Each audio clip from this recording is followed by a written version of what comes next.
Hello, gamer family, and welcome back to the Studio Backlot Podcast. If you did not watch the last episode, you should, because this is just part 2, Electric Boogaloo of Cole. Pointing the wrong way. On my screen, at least. On my screen, which is the one being recorded, I'm not, don't worry. Alright. Wrong way on my screen, too, that's fine. And for their screen. There we go. Yay!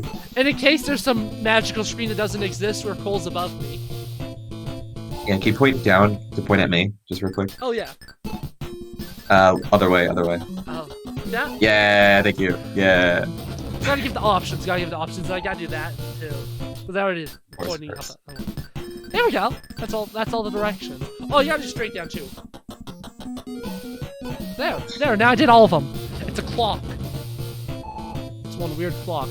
Get out of here, disc cleaner. I don't need you.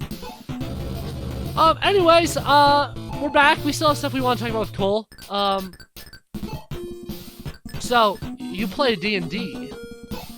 Yes. Do you DM at all? I only DM. Oh. I'm gonna just sit back and let you two, like, DM talk. Yeah, I've heard. I remember the last time we talked about it. You're DMing or played for, was it 2 years or more? Yeah, 2 years. Something like that. Have you ever had? Because I hear like horror stories from forever DMs. Have you ever had bad players? What's the rule on bad language on this? Don't say slurs. There's just adult themes. No, one of my housemates, he's in my current campaign, just tries to sleep with every character, no matter what. I gotta play it like that. That was one campaign, Josh! But it gets to the point where we're meeting an eldritch god, and his first decision is just, can I bang it? And I was just like, you can try. Well, there was an NPC in Josh's campaign. Brandon asked how his wife was, and then the character said, I'm married to my work. And then I said, can I marry it too? That's how horny I was in that session, I guess. Yeah. We also have a player in mind he just kills our own players frequently. We don't have that. He's a player. That's the worst. I'll do that next. Spontaneously will attack other players. Just not really prompted. Oh my god. Yeah, that's terrible. Masochist. He also will rob them, and whatever he can do.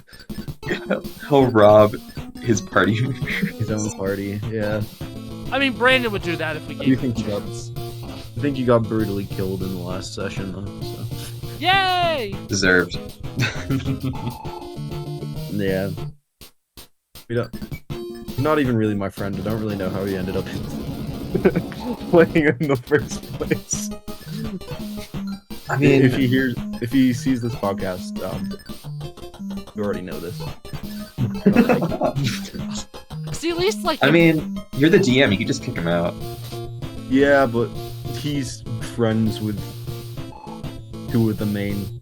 two of my closer friends who are in the party, so So that's how you different got situation. I see. Yeah, we have too many people as it is, because like I told you before, we're playing a system where we have 15 people in one campaign, but we only ever play with up to 7 at a time. So there's a system where characters can interchange. There's this thing in the DM's handbook that talks about creating a system where you can have people who aren't there at all times through this kind of mercenary style where it's like a party and they go off and do other things, and while they're away they're working on their hobbies or their job or whatever it is, like the character. Right. So we've got a system like that where you can interchange who's actually playing. Also gets really complicated at times, but it is what it is. Yeah, I haven't read the DM guide. I read the player's handbook. I read everything in that one. But yeah. Instead the way I did it when I had to swap people out is that I just rebalanced the fight because I didn't know if I would have 4 people that day or 5 people that day. So I just rebalanced it with that in mind the other day. Ethan moment. And James, who just straight up forgot we had the session. That was kind of, honestly, that was a little fun. I can see how it was annoying, but it was funny. It was funny. I remember our first session, only 2 people showed up too, and then we were like, yeah, well, we'll have to restart. That's unfortunate, but like, at least with Baldur's Gate, obviously, it's pretty simple. Like, me and the boys, we have a rule. We essentially share inventories, so that we don't really have to worry about stealing. We work together. We're able to actually work it out. Like, we essentially have a shared bank. Except the time that I bought a prostitute, I had to get my own gold for that. But we share a lot of things, which I think that makes it a lot easier, at least on the player side. Like, you don't have to worry about, if you're with good people, you don't have to worry about thieving. Or also, obviously, there's the roleplay aspect. Like, Brandon in Isle of Kelder, like, I would not trust him with that kind of system, because Trevor is a little Sasquatch boy and would steal from us. Well, especially, Alex and I haven't played a long campaign before, so we don't really when you start piling up magic items, I'm assuming like inventories become a little bit more important. Yeah, the campaign is 6 chapters long, I think. 6 chapters. Yeah, so the book, which I don't have with me, it's sad. It's handwritten. It's like this big, and it's an entirely like open world thing that's divided by different, like, they end up going into different dimensions at different points, and it's all divided between that. Like, there's a major villain at the end of each one that they have to battle. Oh, that's really cool. For the record, YouTube, Isle of Kelder 2 is not going to be that crazy. Well, I'll talk about it a little bit more in a future episode, because I do want an episode where Josh just fully, like, gets to nerd out about Isle of Kelder 1, then I'll join in talking about Isle of Kelder 2 a bit. But... Wow, that seems crazy. And like, you wrote it all yourself? I wrote it all myself. I mean, I stole a lot of the characters from the Monsters guide. That's still really cool. Yeah, it was fun. I mean, I am a writer. I like writing. It was an excuse to do a big fantasy novel. In the end, that's pretty much all it is.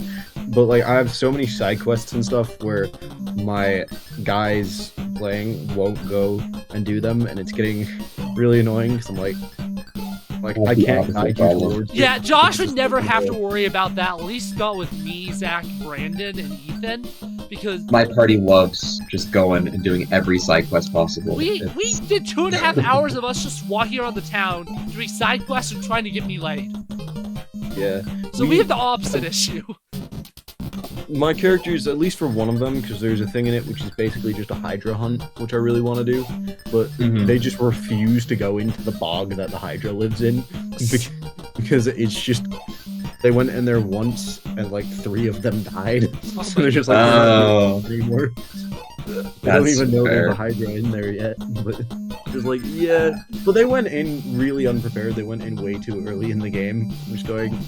I even tried to go, are you sure this is the decision you want to make? Like, yeah, and I'm going, okay. Hold on, I'm getting a phone call, give me a second. Yeah, feel ahead, feed of me, yeah. It's funny, Josh did that in his campaign too, and we made the wrong choice. Me and Brandon also failed. Because we had like a thing of like, the castle's being invaded. There's like 15 like level 5 or 6 armor things. Do you want to stay and fight, or do you want to run? Ethan and Seth are like, oh yeah, we'll run. But Brandon's like, oh, I'll fight. And I was like, yeah, sure, let's do it. Josh is just like, are you sure? Are you sure you'll fight? And we were just like, yeah. So all that ended, and he's like, okay, Ethan, Seth, you escaped successfully. And then he looks over at me and Brandon. He's like, oh, you died. You're dead. Not even gonna roll it. You die. No, I had that with one of my friends he's one of my closest friends, but he's a bit like over the top with things. And there's right at the beginning of my thing, there's this character, but he's playing as a tiefling. That's when an extent. Anyways, he was a tiefling rogue. If that tells you anything about this guy's personality. Anyways, so he's the troublemaker. He's not the one that robs everyone though. Oh. But yeah, strangely enough, but he's going. Got this guy who is a good guy. He's a lawful good character, and he's guiding us around town. And he's like 7 feet tall, built like a wall. He's got a great sword and stuff. And everyone's like, oh yeah, we'll leave him be. And my friend's like, I'm gonna rob him. And I'm like, why? And he's like, I'm gonna rob him. Brandon moment. We haven't even done any combat yet. Are you sure you want to do that? He's like, yeah, I'm gonna rob him. I'm just like, you've been decapitated. I'm going, what? I'm going, you've been decapitated.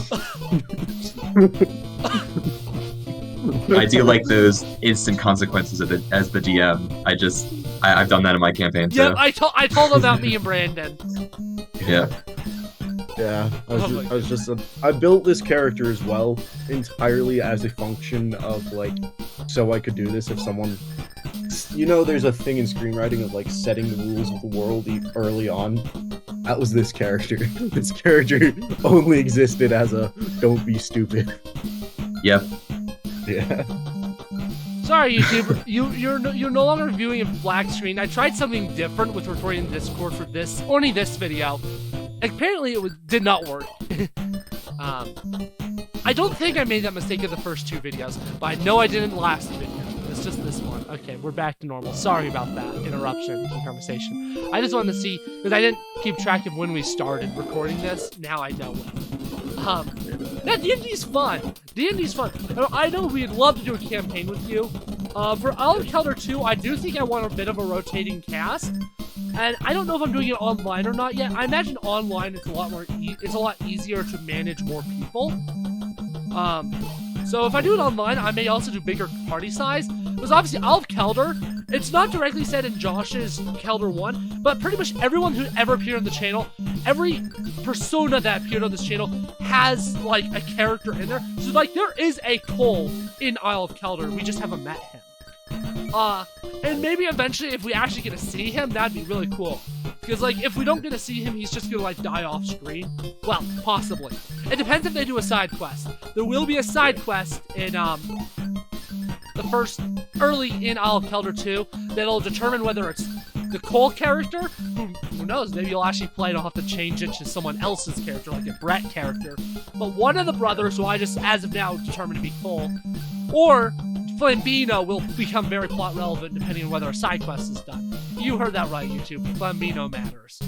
Flambino live matters. Flambino. Welcome!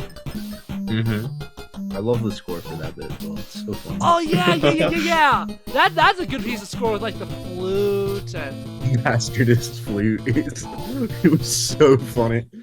I went the first time, I went to like click the, on the score where I was putting the flute sound, and I put it like way too high pitched on my AirPods, and when I was composing, I was like, okay, taking a 5-minute break.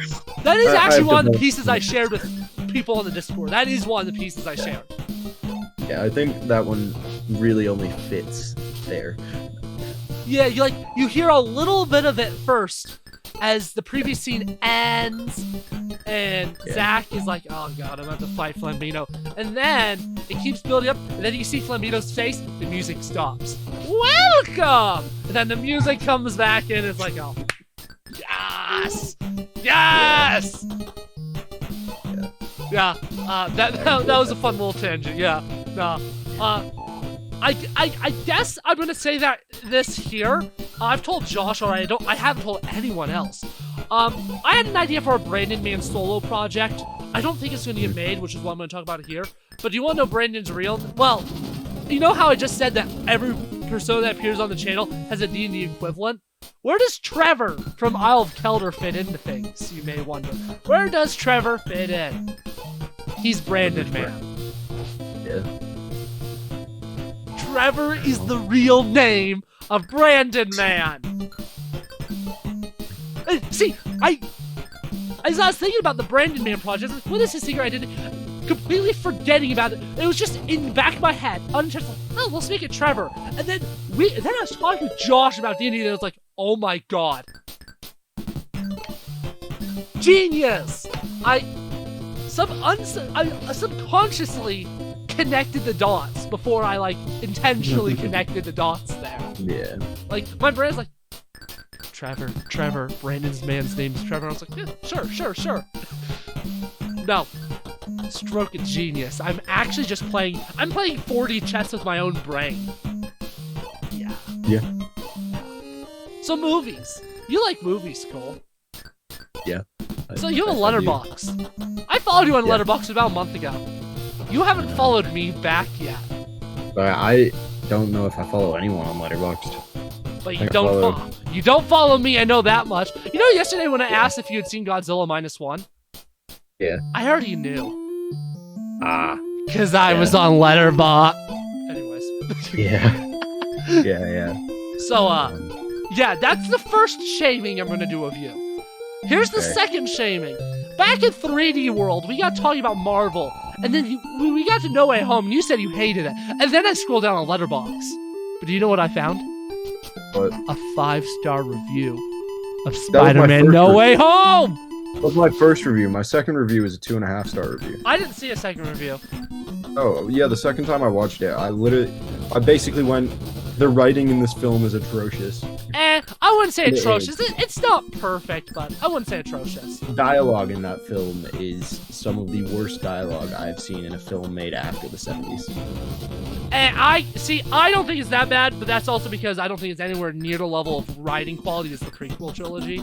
Yeah, I think my main issue with it is just, you know, the prison, like, No Way Home, yeah, you know, like, the prison, when they're in the, not like the prison, but when all the different villains are, it's that scene. That scene is one of the I will say, there are definitely some scenes that have bad dialogue, but I wouldn't say it's an issue throughout the entire movie. I'd say there are some pretty good moments, writing-wise. I think there's some good ones, but I think in the end, it doesn't fit in with the rest of the trilogy. It doesn't. Kind of misguided. And obviously, like, because it's not what it was supposed to be about at all. Yeah, it was supposed to be a Craven movie, but then Sony was like, no, we're making a Craven movie, you can't use Craven.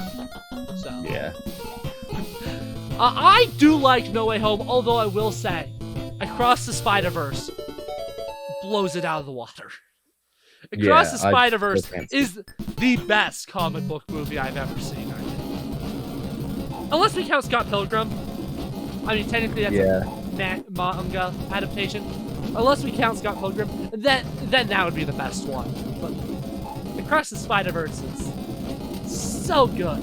So good. I'm so sad I can't watch it. I really want to. Because epilepsy? Yeah. There's gotta be, like, fan edits somewhere on the internet that makes it epilepsy. Yeah. Obviously, that wouldn't be fully the original director vision, but I think it'd be worth searching for those. See, I liked Into the Spider-Verse, but I didn't love it. It never clicked with me, and even re-watching it after Across the Spider-Verse, I just think it's good. It's not even close to my favorite Spider-Man movie, you know? But then there's Across the Spider-Verse, where just something about it just makes it go, that's a comic book movie done right. Holy cow. Yeah. Holy cow. And, obviously, like, I've seen a lot of movies recently, because obviously film history class, a lot of movies on the big screen, film history class, twice a week I was seeing a movie on the big screen. Well, I'm going to date this video, we're recording this in December, YouTube, so 2024 movies we haven't seen yet.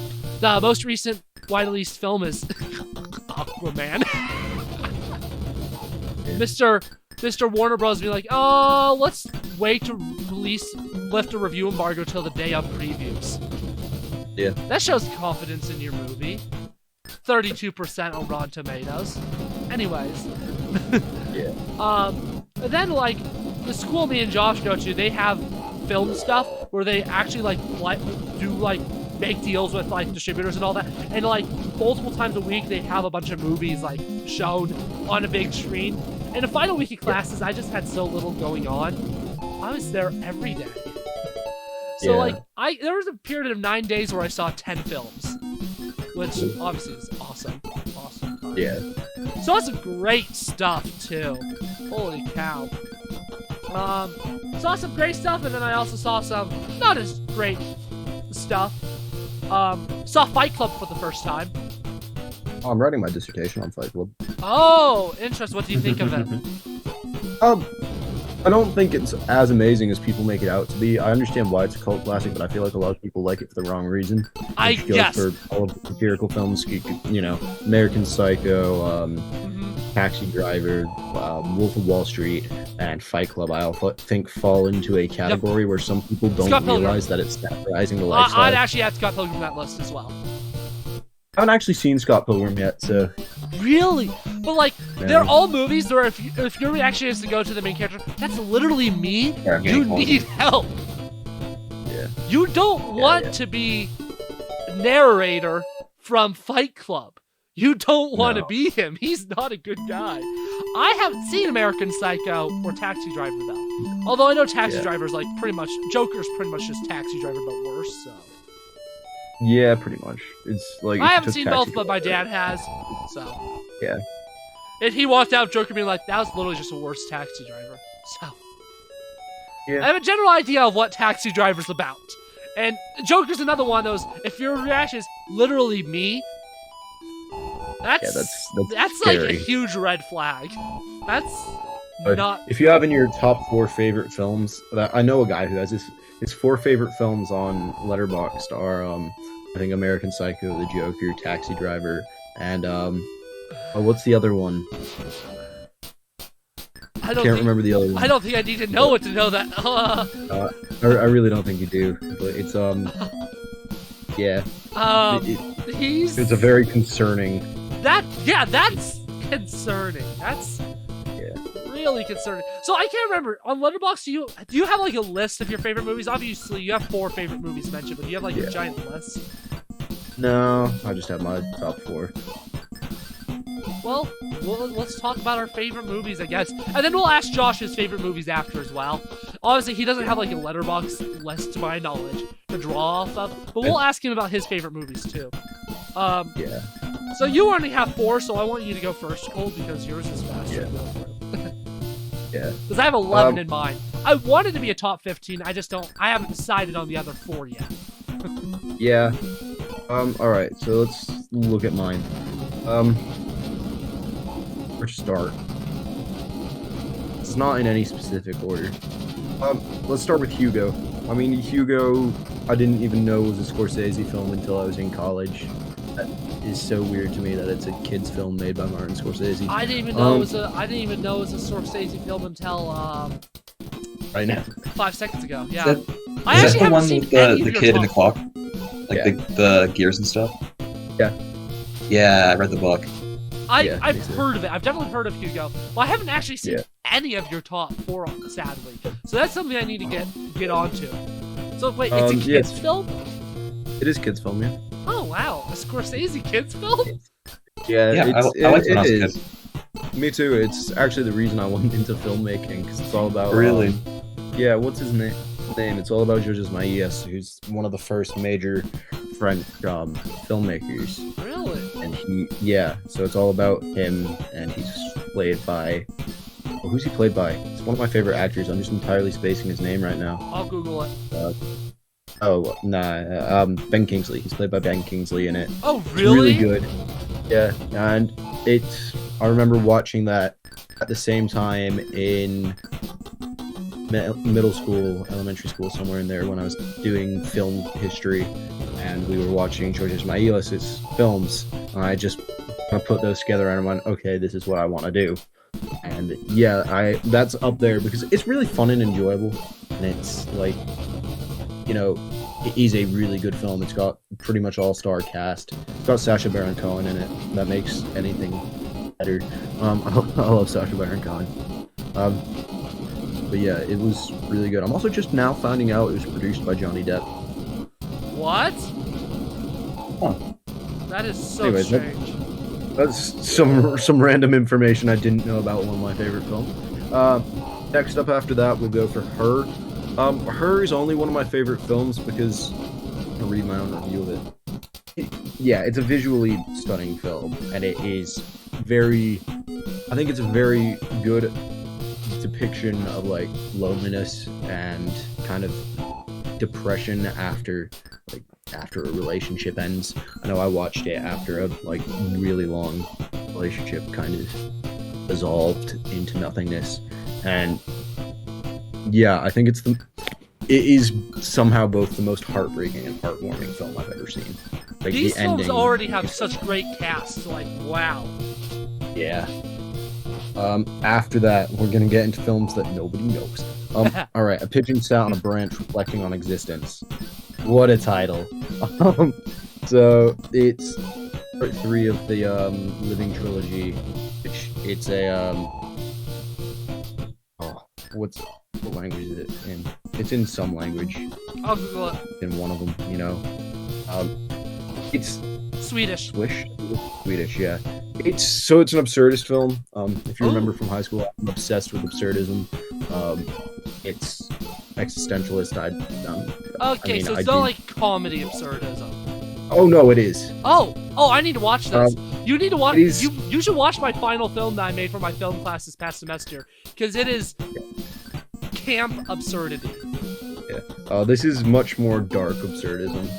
Like, it's you're laughing, and you're definitely going, I shouldn't be laughing right now. But you're laughing nonetheless.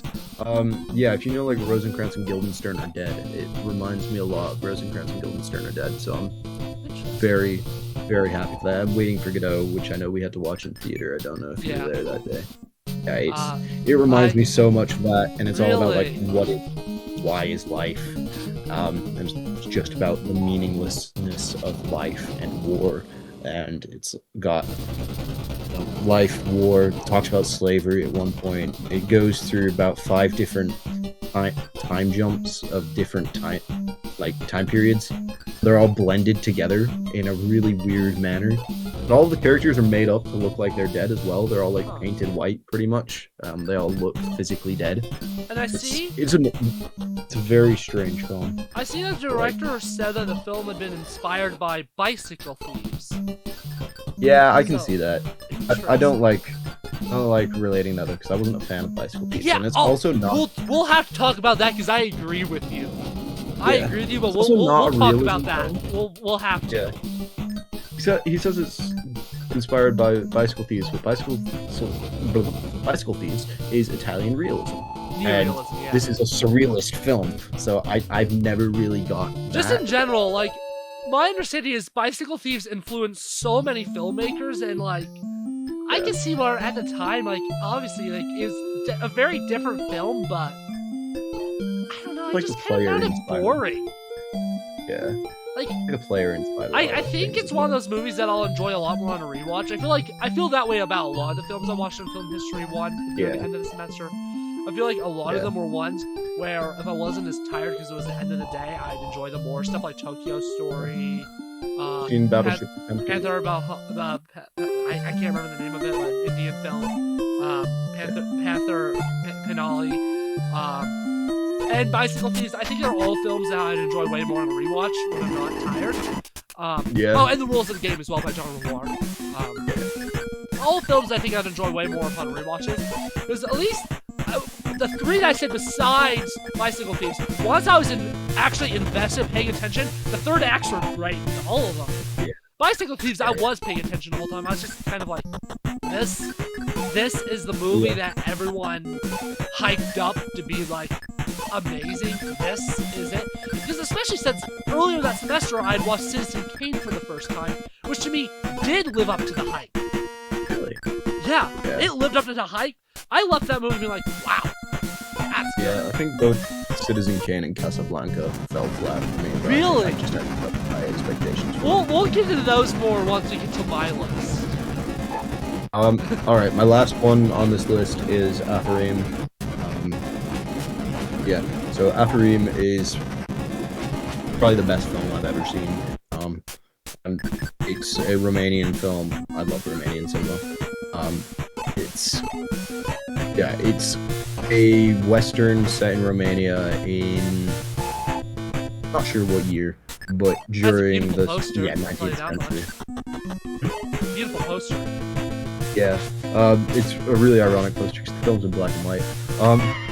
Yeah, it's shot to be made like an old film, and it's all about kind of the nature of Romanian culture, and Romanian culture is very violently. I'm saying this in all due respect to my many Romanian friends. Sorry, Andre. Sorry, Tom. It's a very racist culture. It is, and that is not covered a lot in major Romanian cinema. I mean, they talk about Romanis a lot. They talk about travelers a lot, but it's almost always in a negative light. I mean, I watched Integralde last year as well, and Integralde is another really good Romanian film. It's one of the first ones I watched that really was commenting on this strained relationships between the Roma and Romanians.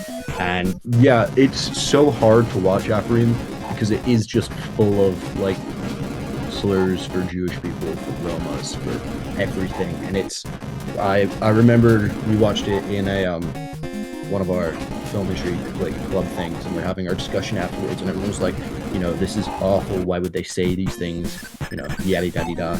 I'm like, they all thought it was an old film, and that's actually the way they were working, like the actual way people thought. The film was made in 2020, 2018, something like that. I see 2015. 2015. It's a bit later than I thought it, earlier than I thought it was. 2015. But like, still, it's a modern film made to look old. And I think if you lack the knowledge of Romanian like culture, it doesn't make as much sense.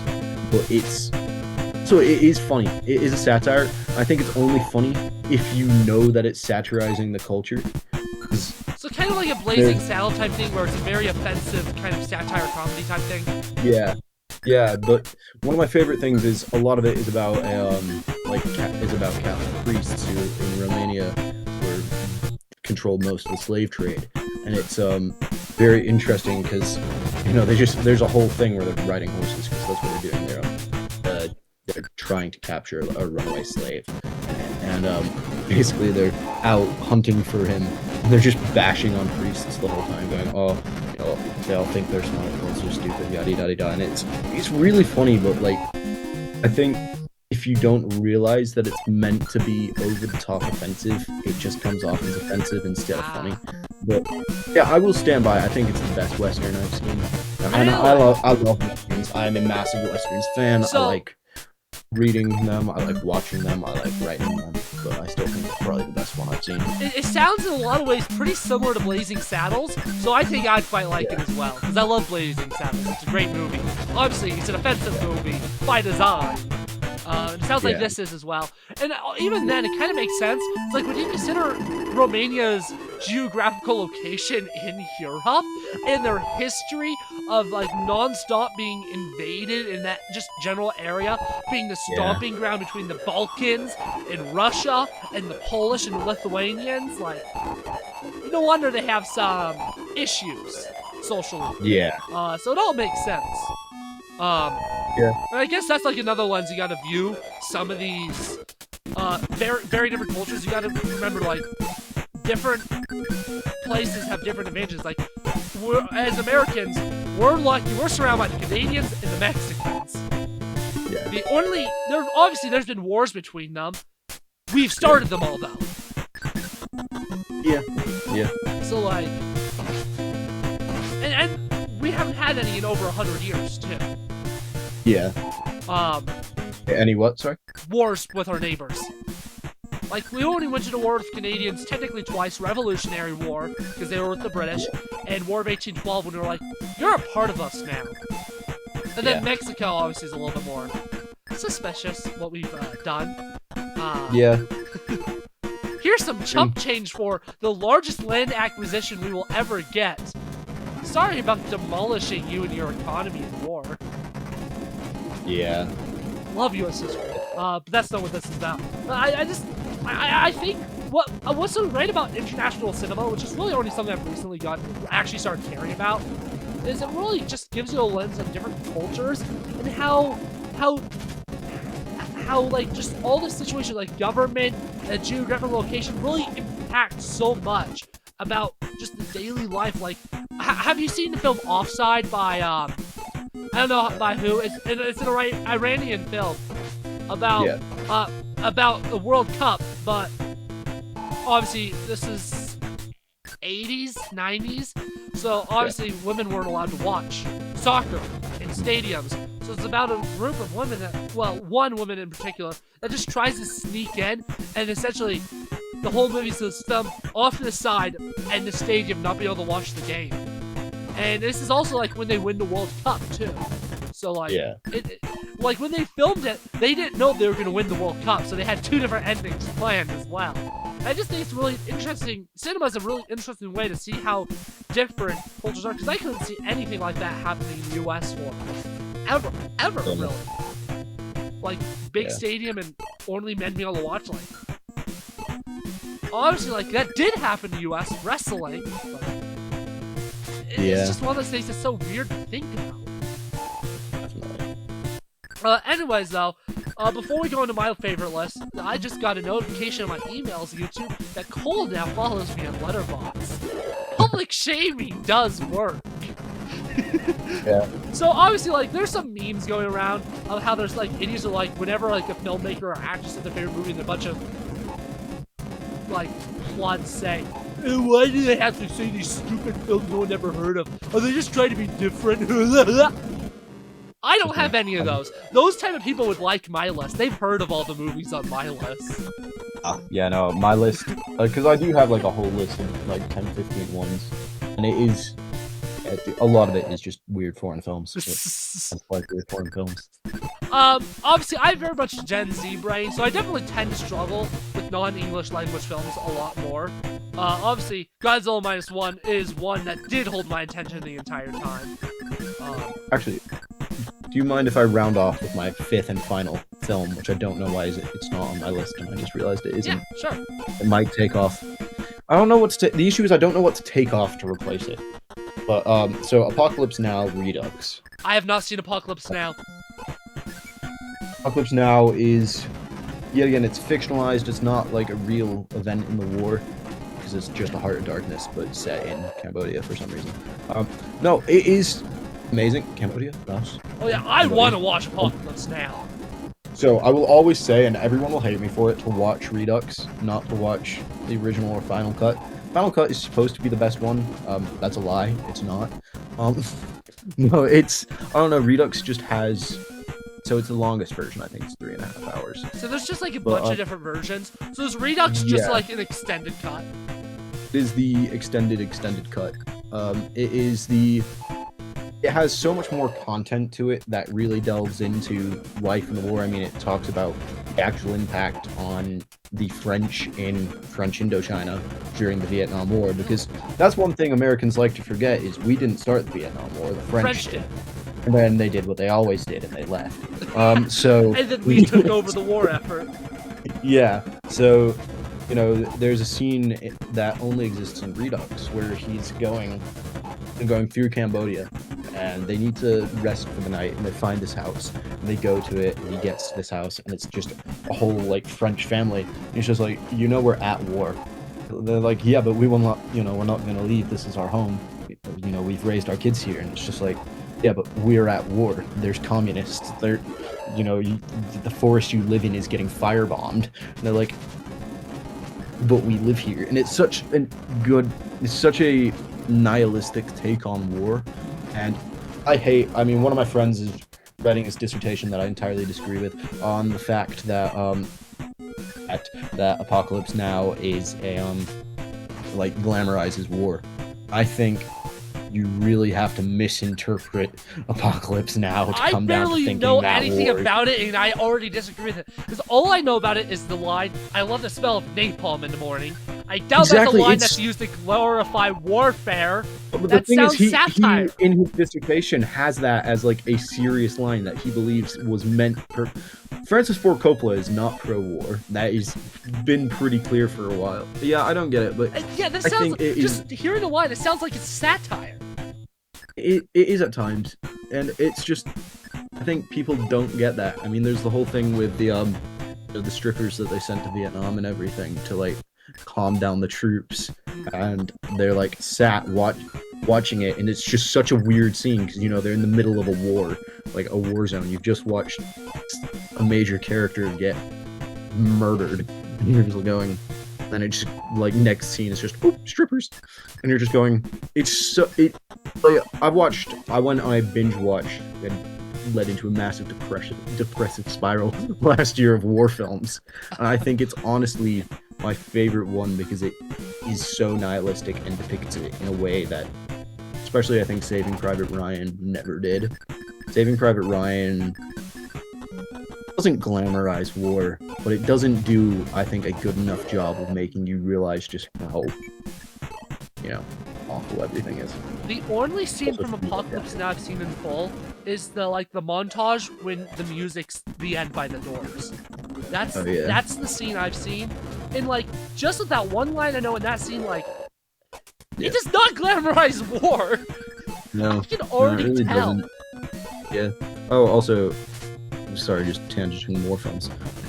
Full Metal Jacket, really good film.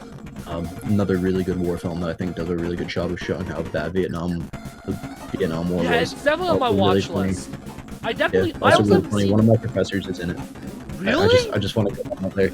He is in it. He's not a major character, but he is in it. He's. Have you seen it, Josh? Is that the one where they spend a really long chunk in training where the drill sergeant's bullying the fat guy and then he kills the drill sergeant? Yeah, I've seen. I think I've seen 3/4 of it. I don't think I finished it. Okay, well, you've seen the part you need to see. So, in training, he gets them all out of bed and they're all stood there in their underwear and shirts, and he's screaming at them all.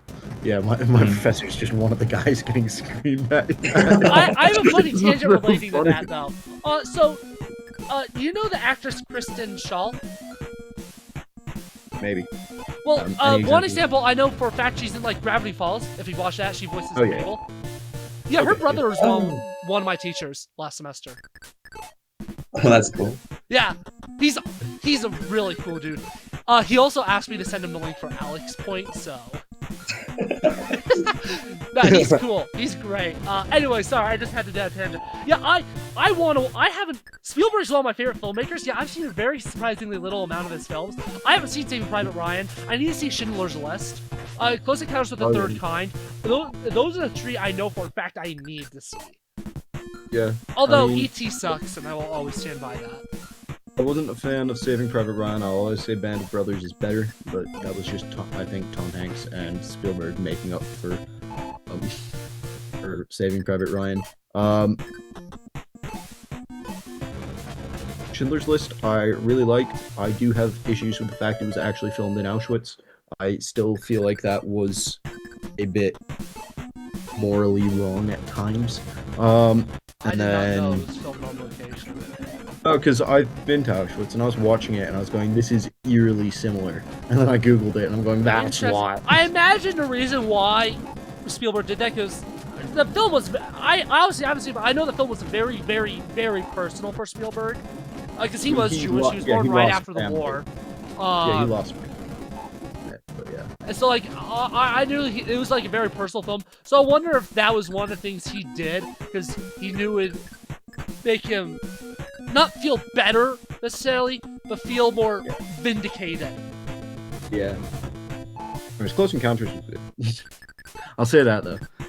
Spielberg is, I think he's a really good filmmaker. I don't like most of his films because I think he doesn't have a style. That's what I like filmmakers who have a style. Yes, I will say that is my biggest complaints with him is his work is very hit or miss because he doesn't write it himself. So you never know if it's gonna be a good script or not.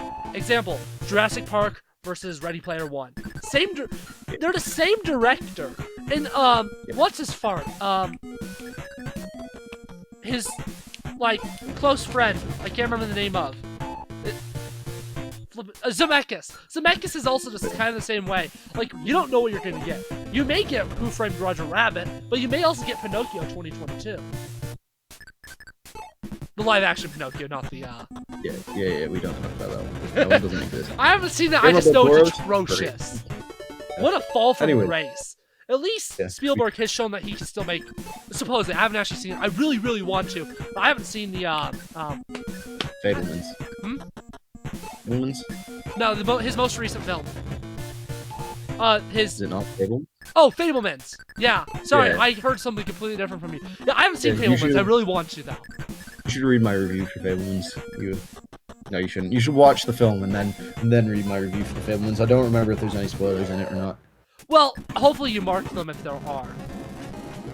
Probably. Maybe. Yeah, no, you'll see by my list that I am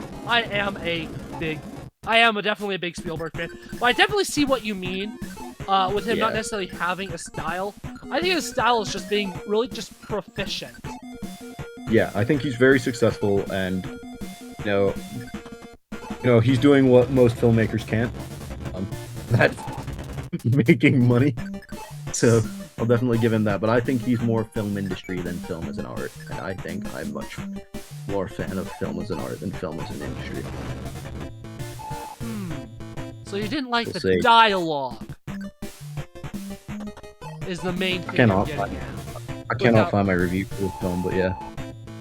Only 2.5 stars? I don't know. That seems like blasphemy based on what I've heard. I think it's so justified that it didn't win any Oscars and Babylon did. I think that is so funny. See, and the thing is, Babylon winning an Oscar, but all I've seen of those films are what I've seen from cleaning them when there was nobody in them at the theater, and I would not expect Babylon to be good from what I've seen.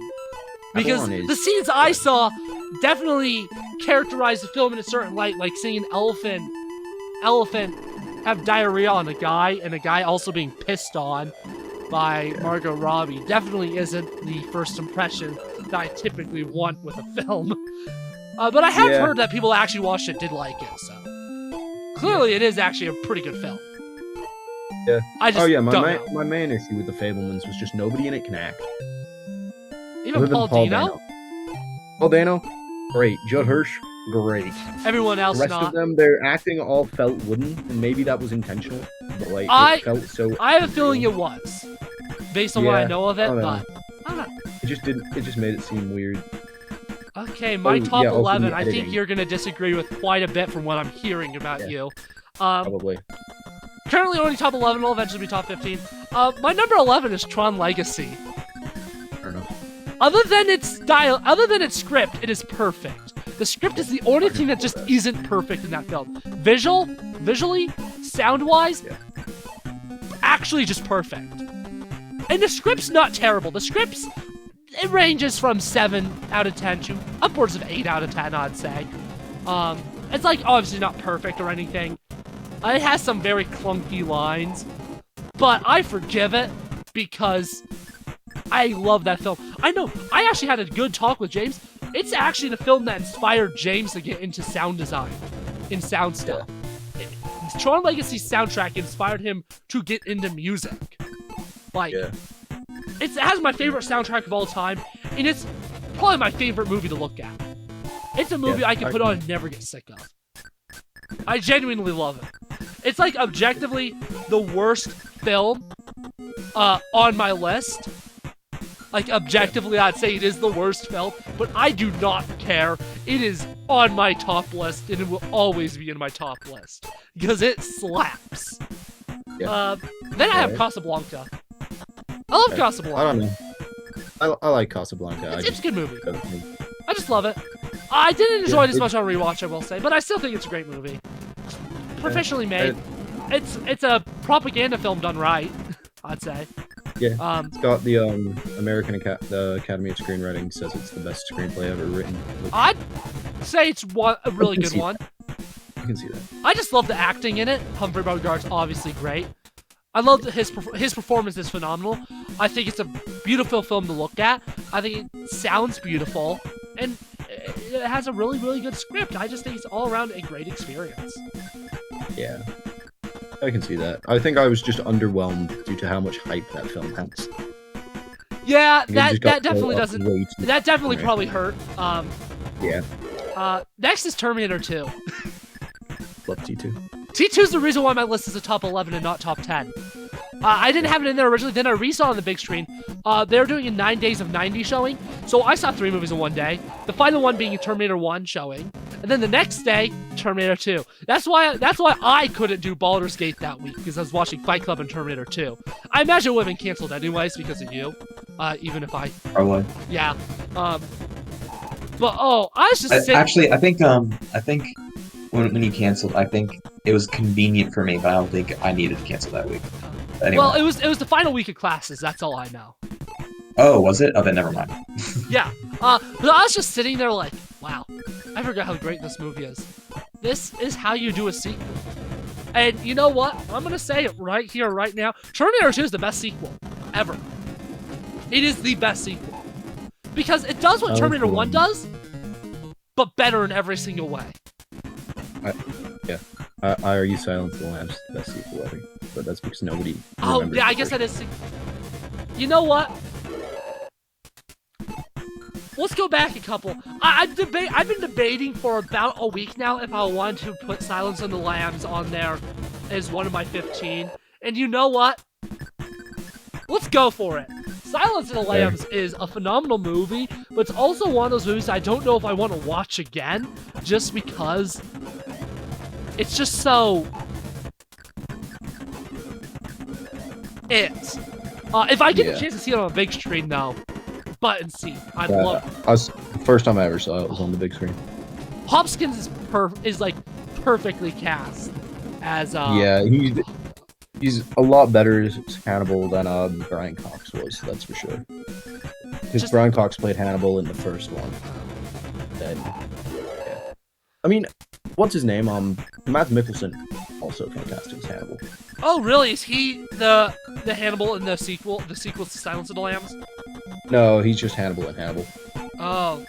TV series, not in the movie. That's still I like Matt Mikkelsen. I'll have to actually give that a watch. I'm just putting up the and Jodie Foster's also phenomenal in Silence of the Lambs. Clarice is just the script's great. Hannibal and Clarice are just have a perfect dynamic. It is chilling. It is wonderful. It is just the whole film's just wonderful. Inherently hate any film that involves wearing other people's skins, though. I think that is my biggest like I love horror films, but the one thing is like the Texas Chainsaw Massacre. Anytime I see something where they're wearing or there's a human skin suit, I like to go. Yeah, no, that's one of the reasons why I'd say Silence of the Lambs is one of those films I wouldn't really necessarily jump at the opportunity to watch again unless it's on the big screen. Yeah, my dad, when trying to convince me to watch it, he was like, "Don't worry, it's not a big thing. I don't even remember that being in the film." No, it is a big thing. Yeah, it is like the main thing. Like the entire plot of the film. Yeah. Next we have on my list Raiders of the Lost Ark. I previously had this as my favorite Spielberg film, but it isn't. It's Indiana Jones is my favorite franchise. It always will be. I don't care what people think of 2, 4, and 5. I love all of them. I love all 5 films. They're all amazing. I love all of them. I can watch all 5 on repeat. Even I get it. People don't like 4 and 5, especially 4. Like, yeah, the fridge scene's maybe a little over the top, but I do not care. The first act in general in 4 I actually really like. It's the third act I don't really care much for. Dial of Destiny, I like it. I like it more than 4. I like it more than 2. I like it. I like it a lot. It definitely has. I can see why people don't like it, but I like it. 2's just absurdly racist. It's Spielberg's most racist film, I'd imagine. What would you say is more racist? West Side Story. I'd say his depiction of West Side Story. Really? That seems like an unpopular opinion. I know, because I know a lot of people love that. So many of my Puerto Rican friends have gone, this is one of the most offensive. I have other friends who are also Hispanic who thinks it's great, but like 2 of my closer friends are from Puerto Rico and they both went. So it's very, very divided. What I'm hearing. Film. Yeah, I think it's a mixed opinion. That means I'd say that Temple of Doom's more racist. Because that's not a mixed opinion. Even the defenders of the film are like me. Even the defenders of it are like, yeah, it's racist. Temple of Doom I like just because it's a prequel and lots of people forget don't that know it's a that. prequel. Yeah.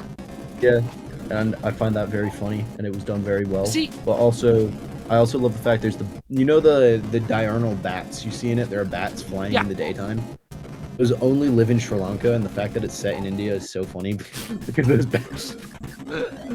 bats can't be there. And It's just so funny to me. as much as I love Last Crusade is the reason why we didn't get more Indiana Jones films for over 10 years. It was when they created Indiana Jones, Lucas and Spielberg envisioned it as like a James Bond serial type thing. Yeah. And that's one of the reasons why Temple of Doom's a prequel. But then people didn't like Temple of Doom. They're like, okay, we'll just do the first movie again. And Yeah.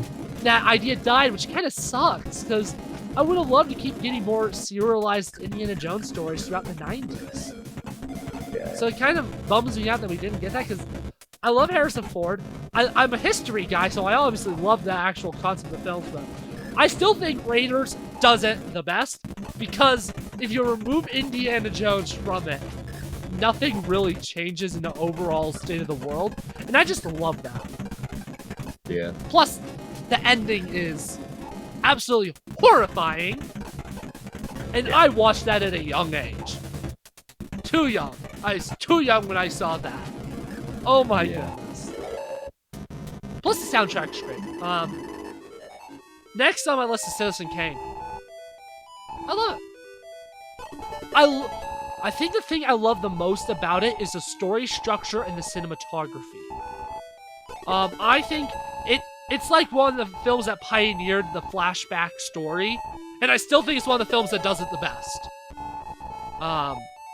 With its flashback-driven narrative, I still think it does it better than most films that came after it. And I just love the cinematography. Obviously, it's one of the main films that pushed for deep focus cinematography, which is kind of my favorite type of cinematography. If I had a camera that was better at doing it, I'd probably do 99% deep focus cinematography myself. It also just does a lot of really cool high and low angles. I love those. I love high and low angles so much. I wish I got to use more of them in Alex Point. Although I guess my love for high and low angles actually came after I filmed Alex Point, so I wouldn't have used them either way. No, I just love it. I also love the acting in it. The acting's really good. And I don't know. I just love it. I just love the whole film. I think that's what ruined it for me. The sound design in that film is notoriously atrocious. Yeah, the sound's definitely the weak link, I'd say. Yeah. It's definitely the weak link. But every other way, I think it's phenomenal. Jurassic Park. Jurassic Park's the best Spielberg film. Up until 2 weeks ago, I had Raiders. I've seen Jurassic Park on the big screen twice within 2 months. I saw it for the 30th anniversary, so I saw it in October on the big screen. And then I saw it at school on the big screen at the film thing. And I was just sitting there thinking, this is better than Raiders. I love Raiders of the Lost Ark, but I couldn't have watched it on the big screen a second time 2 months later. Like, maybe on my homework, I could use my phone during some of the parts. Yeah, then I could watch it. But on the big screen, zero distractions. And guess what? If I heard that there was a theatrical screening of Jurassic Park tonight, I'd cancel my plans. I'd call to work and I'd watch it. I can't say that with Raiders of the Lost Ark. I love Raiders. And maybe in a couple of months I'd say that with Raiders, but at least as of now, I'd say that with Jurassic Park and no other Spielberg movie. I think it's really good, and I love that it still stands up to the modern day. It's still the best one. Yeah. I'd say the first of both trilogies are the best ones. Because Jurassic World itself, I actually don't think is terrible. It doesn't reinvent the wheel. It's worse than Jurassic Park, but I actually think it actually gets too much hate. Now, the sequels to Jurassic World, we don't talk about those. Those don't exist. What are you talking about? There's only 2 films in the Jurassic Park franchise. Yeah, honestly. Nah. I think Jurassic Jurassic World 2 is an example of what not to do in the sequel. I'd call it the worst sequel ever made. Yeah, I think for me, after the second one, after Jurassic Park 2, I kind of stopped liking them, but that's because I'm a fan of the books. Have not seen Jurassic Park 2 or 3, and I have no intention of ever watching them. Jurassic Park 2 is probably the best Jurassic Park one. Really? Outside of Jurassic Park. Oh. Really? Interesting. Yeah. I mean, it's the only other one that's actually based on the book, and the book is so good. So it's so nice. You've read the book? Yeah, I've read the book. How does the book compare to the first movie? I think there's more interesting, philosophical themes in the book books. Both of them dive more into Crichton's like philosophy of life and go deeper into like why he's talking about why we shouldn't advance science like this. It's also really funny because there's a paragraph in the book which is just the kid saying shit. I think he says it 47 times consecutively. It's the funniest funniest paragraph of the book. But like, I don't know, I really like both of the books, and I think it's probably one of the best book adaptions is Jurassic Park. What is Jurassic Park 2 called again? I can't remember. See, I always forget whether it's Jaws or Jurassic Park where the source material is supposed to be bad. So it's Jaws. Oh, that's Jaws. Yeah, the Jaws book. And unfortunately, Michael Crichton was kind of mixed on the movie of Jurassic Park. You know, so I guess that makes sense because Stephen King also didn't like the Shining movie. So. Well, I mean, yeah, but Jurassic Park isn't by King, so. Yeah, I know. I would say, I guess all the best book adaptations are the ones where the authors don't like the movie, but that's actually not true, because my favorite movie of all time is technically an adaptation, and the author's like, oh yeah, the movie's like infinitely better. Yeah. I'm sorry, it brings me back to The Shining. I think The Shining is one of the worst book adaptations ever made. Really? Also, anytime I ask a film student, like, oh, what's your favorite horror film? And they say The Shining to me. I always just hit them with, that's not a horror film. Try again. Because it's not. It's terrible. Here's a very unpopular film student take. I've blanked his name. Director. I know who you're talking about. I can't remember his name either. Kubrick made 3 good films. Kubrick made 3 good films, and let me try to guess what you're gonna say. Clockwork Orange, Doctor Strangelove, and 2001. No, Doctor Strangelove, Full Metal Jacket, Eyes Wide Shut. Oh, I should have said One Flew Over Cuckoo's Nest as well. That's not Kubrick, is it? Yeah. What? Was it Scorsese? Definitely not Scorsese. Oh, it's Milos Forman. Oh! I don't know why I thought it was Kubrick. Yeah, everyone loves 2001: A Space Odyssey. I love the okay. last 30 minutes and hate everything else about it. I think the last 30 minutes are one of the best short films ever made. Oh yeah, I don't like the first act, but everything else I do like. Yeah, yes, not Spielberg. Shining just is unrelated to the book. The villain of the book doesn't appear in the film. Interesting.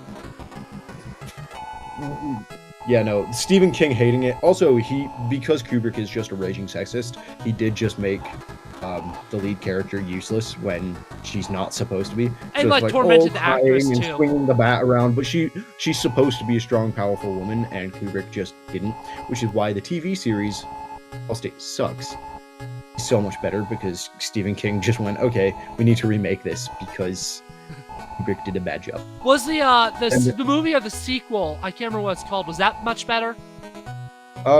Yeah, that's a really unpopular opinion on my behalf as well. I do think Doctor Sleep is so much better than the original. See, from what I can gather, people do like it. They just prefer the original film.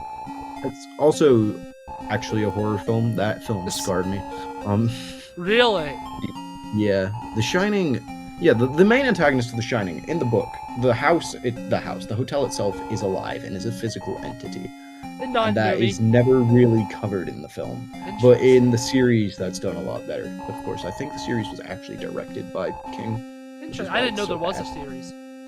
Yeah, it was filmed in Colorado. Really? It was filmed at the Stanley Hotel? Yeah. Huh. Interesting. Number 5 on my list is a completely different tone of movie. Barbie.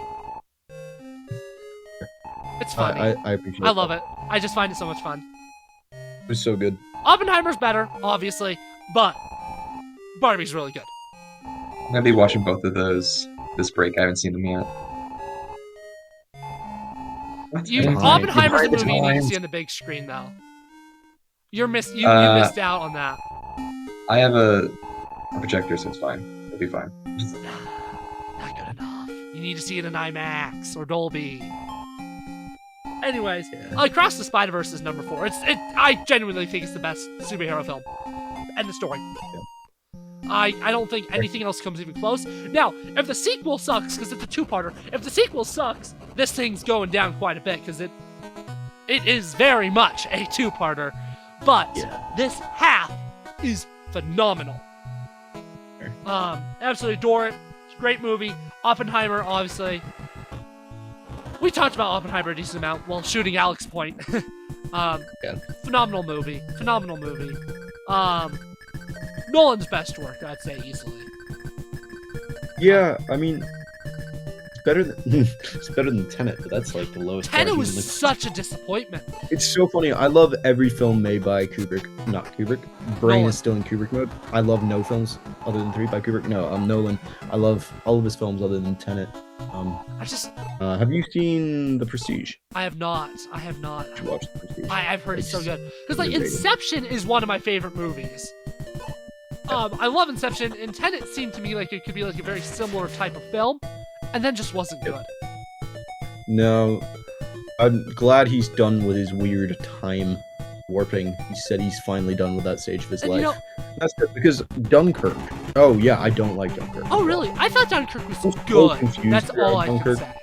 I thought it Also, was good. my glaring issues with it just come down to you never see the antagonist. I get the antagonist is the Nazis. I get it. I understand it's a World War II film. But the fact that it's just an overarching force that you never interact with, and then have you seen Dunkirk? Yeah. No, Josh, have you seen Dunkirk? Yeah. Oh my God.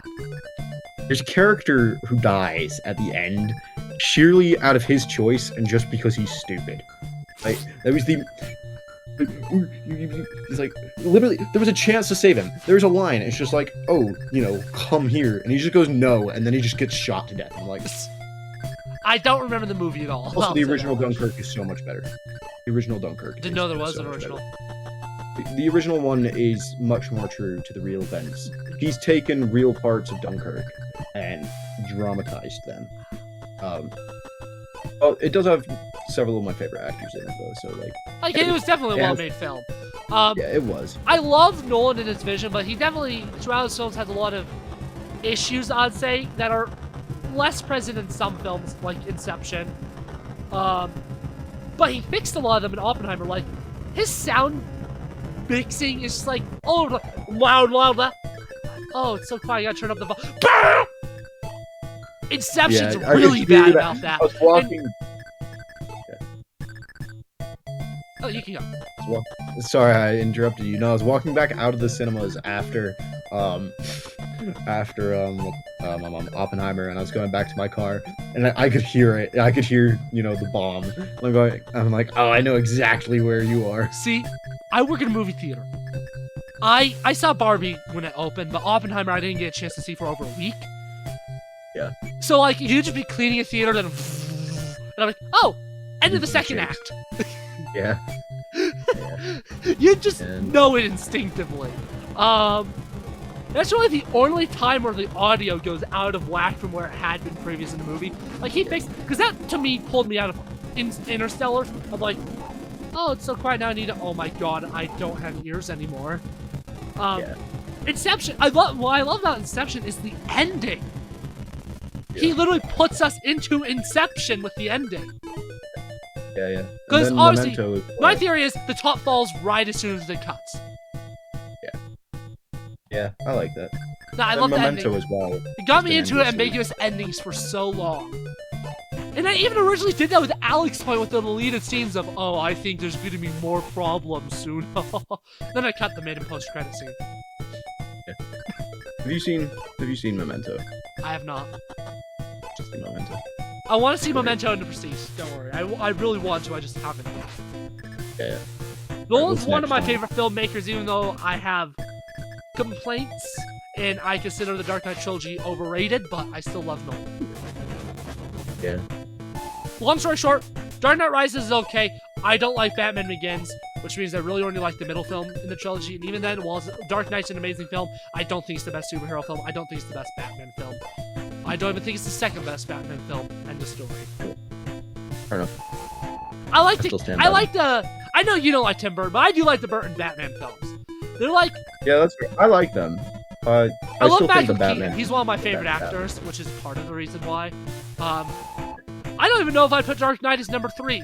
I think I'd put the 2 Burton films and the Michael Reeves one all above Dark Knight, honestly, which is very unpopular. I think I'd go Batman, the Batman Begins, Dark Knight. I think that's my. So I need to rewatch Batman Begins. I think if I were to see it in the theater, where in a no distraction environment, I'd like it a lot more. Yeah, I watched all 3. They played all 3 of them in one day at the cinemas near me, so that was nice. Yeah, that'd be great. Yeah, my second favorite film is Scott Pilgrim. That main character's literally me, says people that you should stay away from. I love the music. It's Edgar Wright, and it's quirky. I've actually read the graphic novels after seeing the movie, and they're both so good. The book has a worse ending, but even the author's like, oh yeah, the film has a better ending, but the film came out first, and I didn't want to copy that ending. That's fair. But I love the movie. It's funny. It's my favorite. Actually, that's not true. It's not my favorite comedy. It's my second favorite comedy. It has my favorite editing of any movie. It got me. It's what made me start liking 90s music, unironically. The music in Scott Pilgrim got me listening to 90s. I would not like Weezer if it weren't for the music of Sex Bomb. My playlist legitimately has 5 songs from Scott Pilgrim in it, which is crazy, because I just love him that much. And Michael Cera is hilarious. I love Michael Cera. He is also one of my favorite parts of Barbie. Not my favorite. Ryan Gosling and Margot Robbie are obviously amazing, but Michael Cera. Cera is great. And it took me so long. For so long, I was in denial about my favorite film of all time. But I'm no longer in denial. It's Who Framed Roger Rabbit. It just has to be. I actually just think it's as good as a movie can get. It is technologically impressive.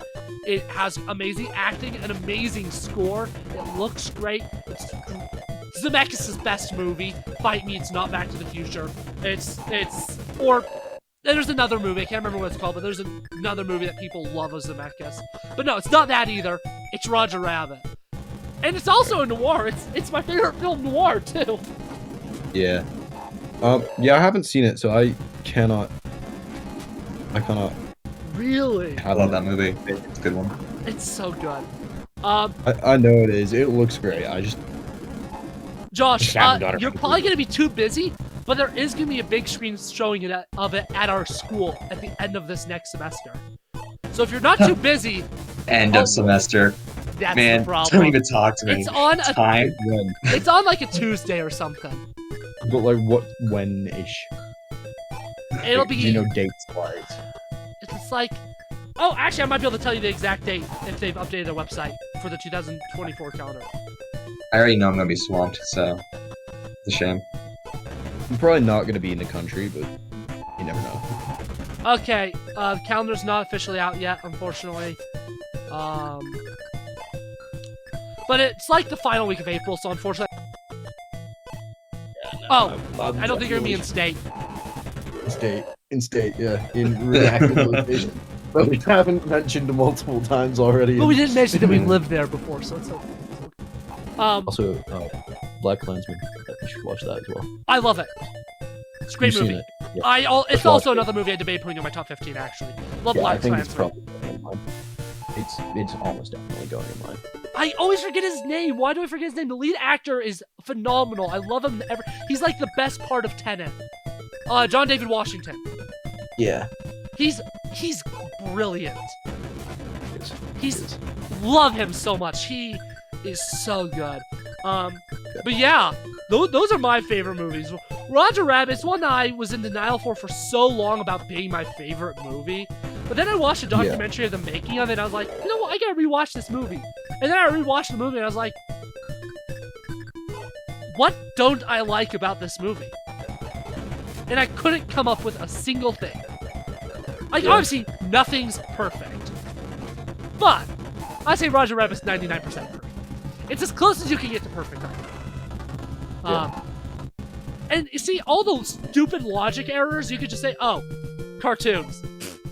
You can just brush it off. Don't matter. Yeah. Such a great film. You should definitely watch it. Yeah.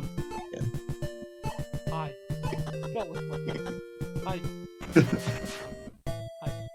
Yeah. I think. Okay, Josh. And now your favorite movies. Obviously, you don't have like a list to read off of. Right. So you're kind of gonna be improv it, but you're in a call with 2 film majors. You better have good picks. I only remember my number 1 favorite. I wrote down a small number of movies that I like a lot. I'd like to talk about. Yeah, of course. But it won't be anything besides the first. Doesn't matter order. Just know that I like the movie. I'm gonna start with a pretty good one. I like it a lot. When I watched it, I was laughing nonstop. Oh, so is it's this one of not my your favorite number 1 comedies. favorite? Not my number 1 Okay, favorite. you're gonna say that one for last. Okay. Of course. And I don't think you've seen my number 1 favorite. But I like this movie, Weird, the Weird Al movie. I haven't seen it yet. I want to. It's so funny. With Daniel Radcliffe. Yeah. Yeah, the I think every single scene. Biopic. Every single scene just had me dying. It was hilarious. Doesn't he Love that die at movie. the end too? I think he gets shot. Yeah. I really want to see it. It looks really funny. I just haven't gotten to it yet. Mhm. It looks funny though. Mhm. And moving on to like a more serious one. When you mentioned westerns a while ago, I got really excited because I only recently started getting like really into westerns. So I'm writing a D&D western. Huh. But I started watching I started watching more movies, reading more stuff on it. Ballad of Buster Scruggs. Have you seen that one? Ballad of Buster Scruggs, yeah. That is considered one of the greatest films of all times in a lot of lists. It's Yeah. one of the few westerns my So dad good. hasn't seen. Because my dad also loves westerns. You've been to my house. You know there's a bookshelf that's entirely full of western books. Western, yeah. My dad loves westerns. He finds the good, bad, ugly, overrated. But that's one he hasn't seen. So I love every single character in that one. And I love the theming of just how every single person dies due to some... DM me. I think it's DM me it. I actually do somebody's- want to watch it. DM me it. The name of What? it. Ballad of Buster? Yeah, Oh, yeah, DM me yeah. the name so I remember. Because I actually do want to watch it. The only thing is, which I got over eventually, my only gripe that I eventually got over because the movie is so good, is that I wanted to see more of Buster Scruggs. Yeah. But once I learned the other characters, I'm like, all right, this is fine. I'm okay with what happened. Yeah. Yeah. I get that. Mm-hmm. No, But yeah, No, I was just gonna say I am an absolute lover of westerns. Oddly enough, I love western series more than I think I love western films. I've watched so many western TV shows and they're brilliant. If you ever get to watch Hell on Wheels is great. But yeah, it is one of the best westerns, I definitely think. I've only watched 2 westerns. The remake of Magnificent Seven and the previously mentioned Blazing Saddles, which I also debated putting in my top 15, actually. I love Blazing Saddles, but it's also a satire parody, so it doesn't really count. Yeah, I mean, yes, but Yeah. it's not a western. It's I forget my actual favorite western. Firefly. like You know, a TV Firefly, show. right? Yeah, I didn't know that was a western. it's a space western, but it's a Oh. western nonetheless. It's a western in the same way Star Wars is a western. Categorized technically as a western, it fits all the defining factors. Firefly takes it a bit more seriously. You see horses and like cowboy hats and stuff throughout it, which you don't in Star Wars. Actually, there are cowboy hats in Star Wars. But Oh anyways, yeah. back to your list. Yeah. I'll go into the next one. I just love Mary Poppins. That movie. That's a good one. I love live It's action so good. animation hybrids. Yeah. Harry Actually, Potter. the penguin dance. I wasn't a big fan of the penguin dance, honestly. Love but the everything mu- else is great. Love the music in Mary Poppins. Love the music. Yeah. Dude, Beat the Birds was on my playlist for so long. Yeah, I think you told me that before. Yeah, Such a good song. that's a good movie. That's a good movie. Mm-hmm. I could just throw in childhood favorite. Watch it all the time. Rewatchable so much. Incredibles. Love that one. I'm not gonna touch too much about that one. I'm gonna go straight to my. Maybe we'll have to talk about Pixar movies once you're done with your list, because I have a lot to say. Incredibles is good. It's one of the best, but it's no Monsters, Inc. Yeah, I think I like rewatching Incredibles more than I like rewatching Monsters. I'm the other way So I around. think Monsters Inc. has become my favorite Pixar film to rewatch, actually. Yeah. Part of it's because of the score. The score of both films is amazing, obviously. Obviously, the score of both films is incredible. But I really, really love Monsters Inc. score. It has one of my favorites. Just experiencing superhero burnout, and unfortunately that does include the Incredibles. I've been experiencing that burnout too, but it doesn't include Incredibles. See, the burnout's just because they aren't as good. Then you have Guardians 3, like, I love that film. Across the Spider-Verse, I love that film. They're both superhero films, I love them. So. Burnout for me is the market's just too oversaturated. And then there's The Flash. At the point of that wasn't good. No. That never happened. That doesn't exist. I'm glad that Marvel's only doing one film next year. I think that's the right approach. And then DC's like doing like no like universe films, only other stuff, and I think that's the right idea. Superman not coming out. Superman's 2025. 2025. Okay. I am excited for that because I do like James Gunn. Yeah. I like I'm his, so I like glad his James Gunn. movies, not superhero movies. I like his movies because they're just good movies. Yeah. They're not just superhero films, which is why I like them. Same with the Spider-Verse films. They're not just superhero movies. Yeah. Just like The Incredibles isn't just a superhero movie. Yeah, it's not. But then you have like The Flash. It's just a superhero movie. That's all it is. It's just a superhero movie. It's a commentary on Going fast. It's a comment. He can't finish the joke. That's how bad it is. That's a joke in itself. I was trying to think of something important in that film. It's commentary on dental hygiene. On CG babies. Being put in microwaves.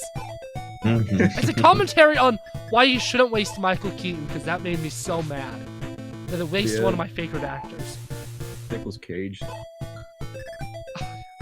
And then according to him, what actually appeared in the film wasn't even what he shot. I know, it wasn't. Anyways. Well, my favorite movie? Oh yeah. Alright. At this point, because it's so good, I don't care. It makes me a weeb.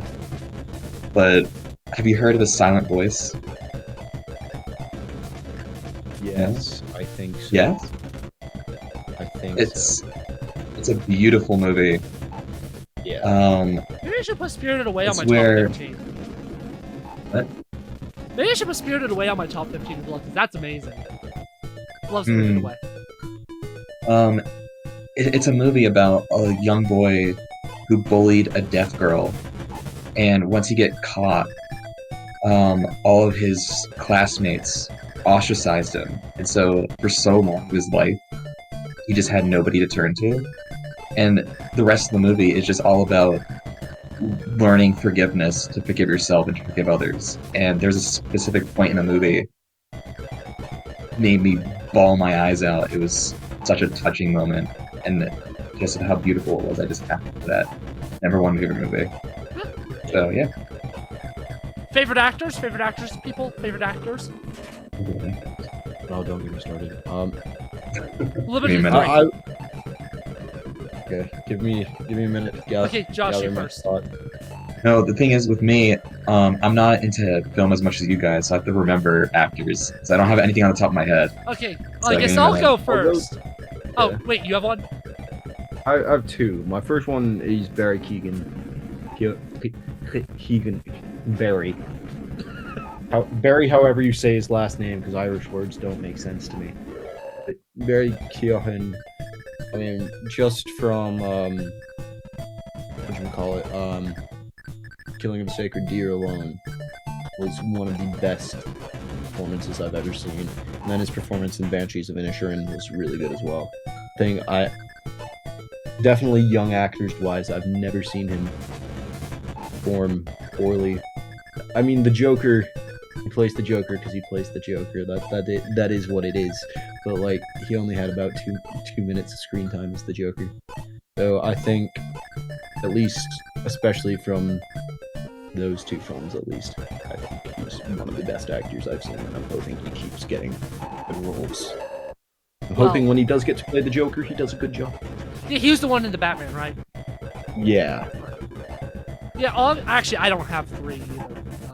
But obviously, the greatest actor who ever lived, Jared Leto. I'm kidding. I'm disconnecting. My favorite actor is Gene Wilder. Okay, that's I absolutely love Gene Wilder. He's my favorite part in every movie he's in, without fail. There isn't a single movie, even Bonnie and Clyde, where he's on there for like 5 minutes, he was the favorite part of the movie.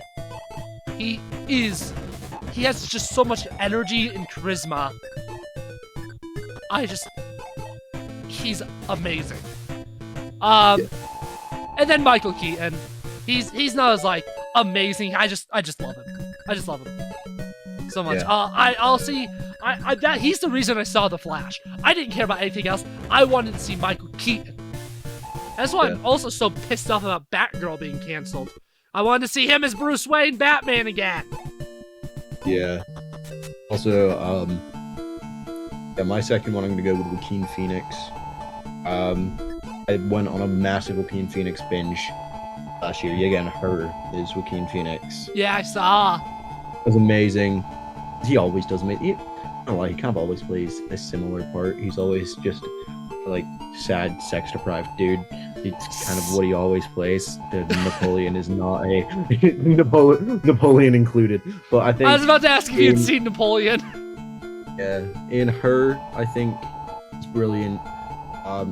I don't like Gladiator, I haven't seen it. which I know is. I'm a massive history buff. I think it is an awful representation of ancient Rome. So you're not going to watch Gladiator 2? I'm going to. Of course I'm going. I'm going to watch every film Ridley Scott makes because he's Ridley Scott. I'm not a massive fan of his work, but he's great, and I know someone who's like rather close to Ridley Scott. Just keep that conversation going. But was I Gladiator? Not a massive fan of it, but he was the best part. Big issue with Gladiator is the Spaniard is played by Russell Crowe. It really annoys me. Because he's not Spanish, he doesn't look Spanish. There's nothing Spanish about Russell Crowe. And then The Master, I think, is one of the best, probably the best film I've seen on Joaquin Phoenix, and it's just a perfect film, I think. And it also just plays towards my prejudices against a certain space cult. I'm not gonna say which one because I would like to be successful in the film industry. But it's a very good take on a silly, very serious subject, but like it portrays it in a very good way that kind of cuts around some days of not entering Paul Thomas Anderson's career. Even though one of his close friends was what is it? Mission Impossible, man. Tom Cruise. Yeah, he's no longer friends with Tom Cruise. Other than that, it's really good. Just to let you know, YouTube, sorry if you're currently seeing the Discord freezing. I just need to lower some audio in the background, which means I had to close out Discord. Anyways, really quickly, Josh, your favorite actors, and we should probably just follow up with some really quick movies that we've seen recently that we really like, because this episode's really long. And I don't got the same film brain as you. When I watch a movie, I don't think of people, I think of characters. So I don't really know any that I can think of that I like. What do you mean? remember. Chris I have Pratt's to, not your favorite actor? No. I have to research to remember who played who. So if you ask me in a week, if you give me homework, I could probably do it. But right now I can't. Okay. Okay. Just some recent films. Then? Yeah, obviously we both saw Godzilla -1 recently. By recently, I mean yesterday. I think it's the best Godzilla since Godzilla. I haven't seen the original Godzilla. So I'd say I think Casey. I just say that's the best Godzilla film. It has so many callbacks to the first film. So many of the shots in it are shots from Godzilla, and it is great to see. Recently watched BlacKkKlansman. Taking me way too long to see it. Oh, I saw that you reviewed it on Letterboxd. That was your first time? It's my first time, yeah. Recently saw Asteroid City. Oh, what did you Also think? brilliant. I'm a massive Wes Anderson fan. and I I've only think seen 2 of his movies. he's I've seen second it, best. I want Moonrise to see Kingdom. Grand Budapest. I have I not wanna see seen it Grand so bad. Budapest. I want to see it really bad.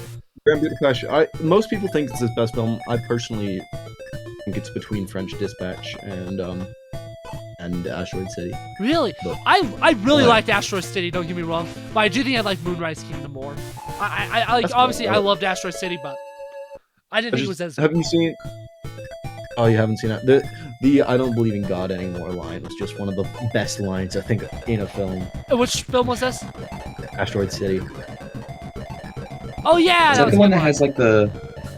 I haven't seen it. Is that the one where it's like a future type town where they are in like the middle of nowhere? That one? 1950s Yeah, they're in the town in Yeah, the it's in middle the of nowhere, 50s, but they're in like a town in the middle of nowhere. It's like a Yeah. Okay. Yeah. Okay. And then where else? What else? Oh, Killers of the Flower Moon. Brilliant. not seen. Loved it. You get to see all sorts of things I'm interested in throughout it. I mean, it goes into like elf lodges, Freemasonry, all of that fun stuff. Doesn't put it in a good light at all. Thanks, Mr. Scorsese. yeah. I've only seen But, one Scorsese film.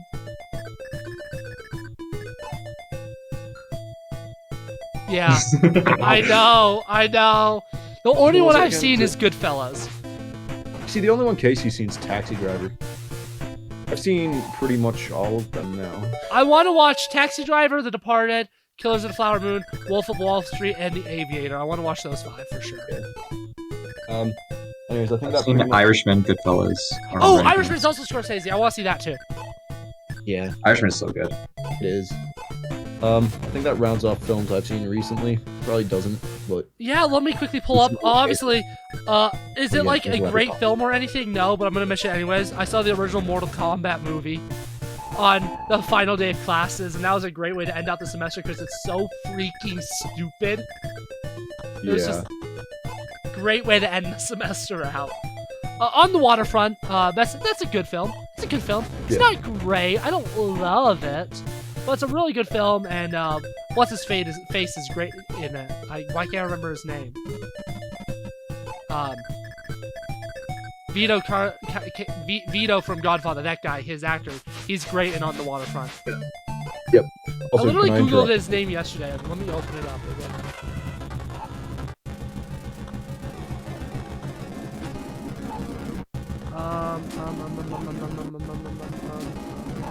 Marlon Brando. Marlon Brando is yeah. great in it. Okay, can I interrupt quickly? I watched Renfield recently as well. The Kinda one that released this year with Nick Cage. Nicolas Cage. Yeah. Yeah. I already That know that was- film exists because I've had to clean it. By clean it, I It's mean actually really, I quote unquote cleaned it. Nobody actually saw it. I know. It's really funny though, just because in retrospect, Nicholas Hoult is, I believe, playing Renfield again, but in the serious remake of Nosferatu. I think that is really funny. I think that is just an amazing economy. I also watched Moulin Rouge. Didn't like it. You Fist of wanna- Fury, the you first wanna- Bruce Lee film I'd ever seen. Really? I say first because there will be more that I watch because he is such a badass. I love how in the final fight scene, you could see all like the beatings that the other guy's taking. That Bruce Lee's face was just perfectly clean. So good. So funny. The new Hunger Games film was actually good. I actually liked it. I was expecting it to be mid, and then all the action was in the second act, which means the third act was all character driven, and I was like, whoa, okay there. I see what you're doing.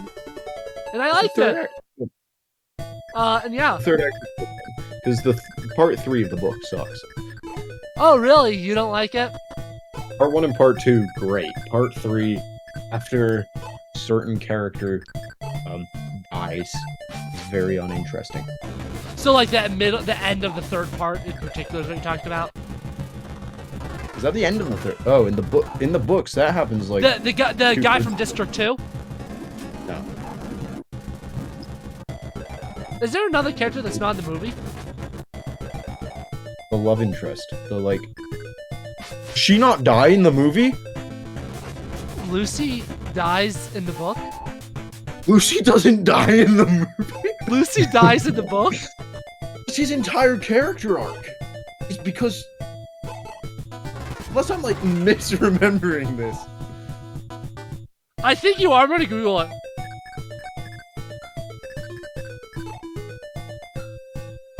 I'm Yeah, she does.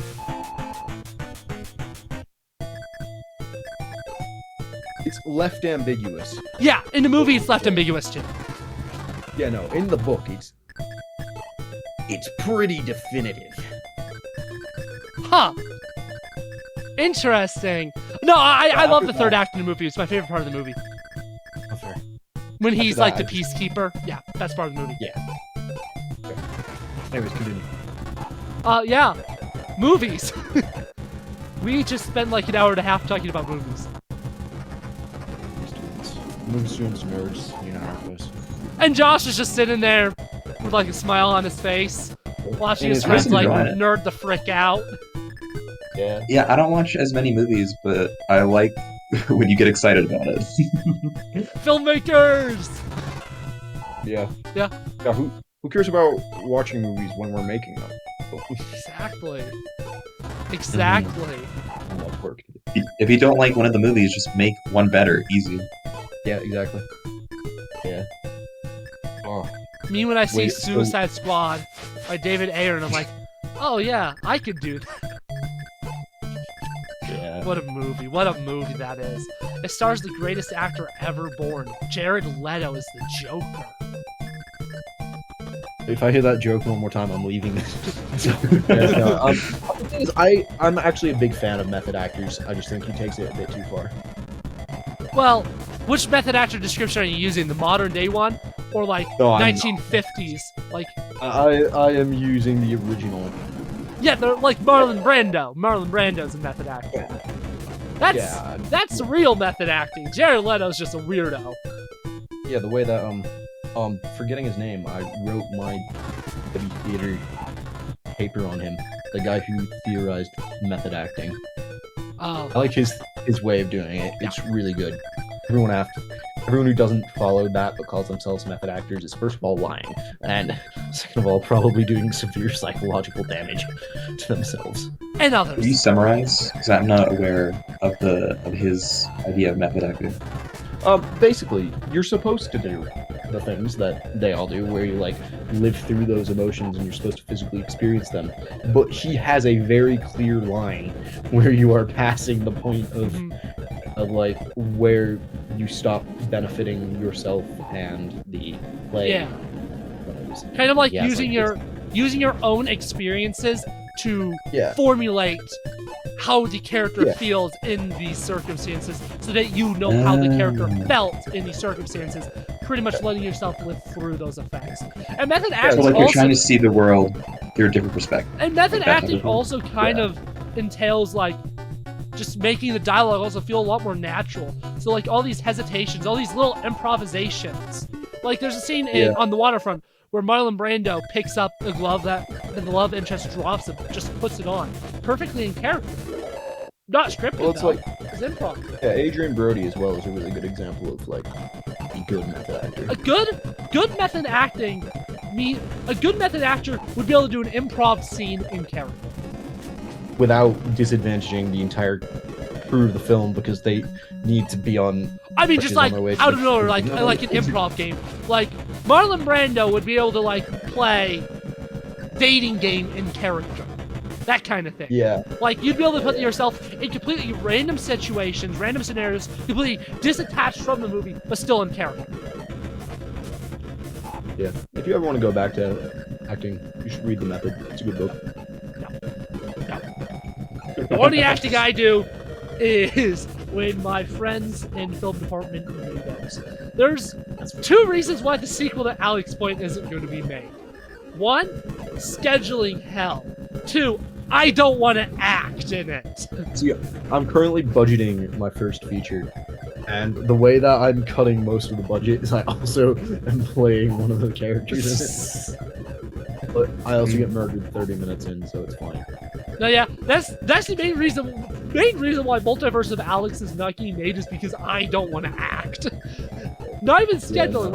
If I got Alex Point scheduled out, I could get Multiverse of Alex scheduled out. But essentially, since that film was going to be even more Alex heavy, it's just like,